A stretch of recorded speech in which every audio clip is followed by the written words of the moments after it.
very common sight. And we should just stress here, this facility normally has as many as 50 to 55,000 soldiers and their families. Many of them are on assignment overseas, as you accurately pointed out, Colonel, in Iraq and in Afghanistan. So the population there closer to 31,000, we're told. But bottom line, this is a huge complex. And you mentioned, Colonel, and if I can indulge you one last time, the idea that this is soldiers seeing soldiers. There'd be nothing unusual about seeing soldiers coming up to this facility and armed. But is there a procedure for screening them? Well, there certainly is procedure, and they shouldn't have magazines in their weapon, which would be a dead giveaway to someone that knows that sort of thing, Neil. And clearly, soldiers that know someone that shouldn't have a weapon, especially the chain of command at a processing center, should say something. But there's so many variables here. I feel as if it's dangerous to speculate at this point. Absolutely. Clearly, we have good medical people on the ground.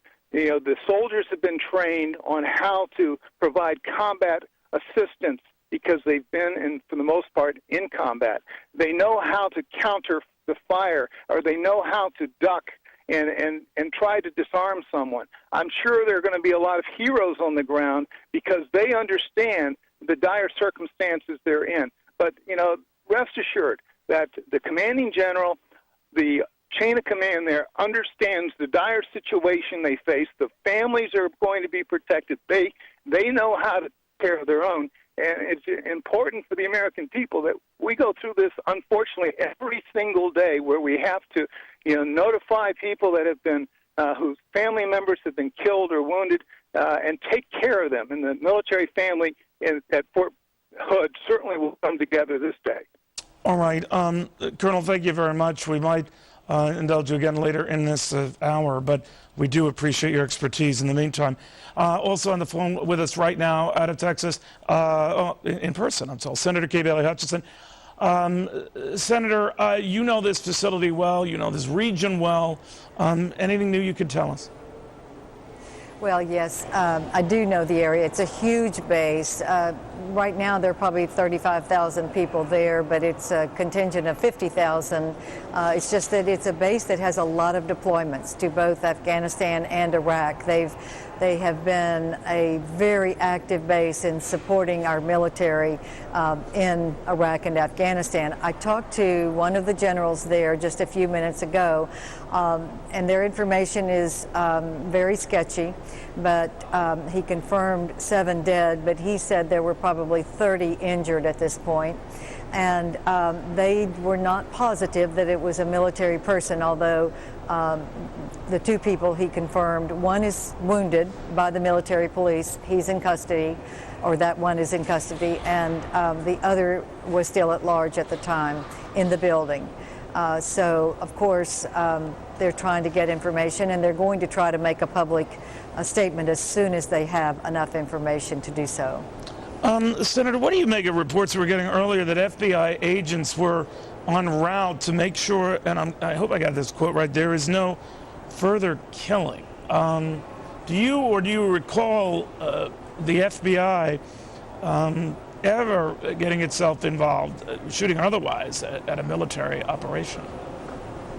No, I don't understand the nexus there because, as was mentioned earlier, they have a number of people who know how to handle this type of situation in the military, and they know there are military police now, I'm sure, who are trying to make sure that no one else has arms where this might break out somewhere else. And they will be caring for the wounded. They have great facilities there at Fort Hood to care for the wounded. So I know they're in emergency mode and trying to take care of the people who are wounded and try to notify families. And they have cleared, the general told me they've cleared all the schools that are there. There are 9 schools on the base. And so it's a city of 50,000 members of the military, so you know how big an operation it is. Senator, one last question. The the compound itself and the buildings and structures spread out over this area, do they each have their own security or checkpoints? The reason why I ask is there's first reports of one gunman who was apprehended, and then this other gunman could be at large, and this other talk of still a third gunman.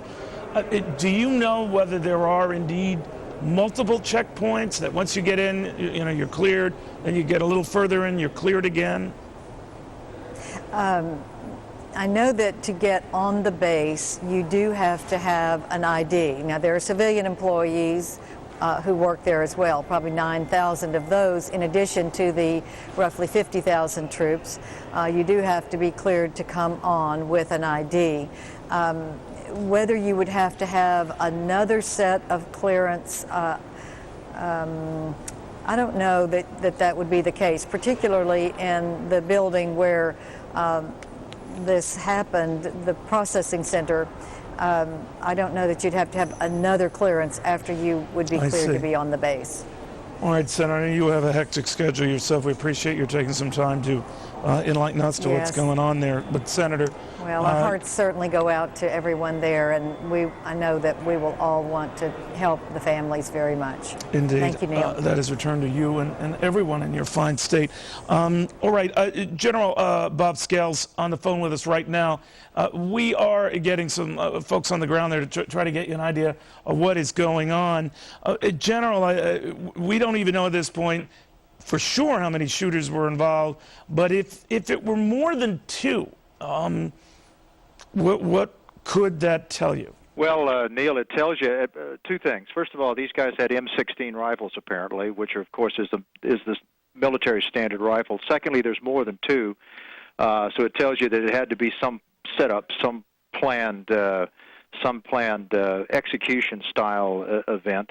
So it could have been a small group of disgruntled soldiers, or it could have been a terrorist event.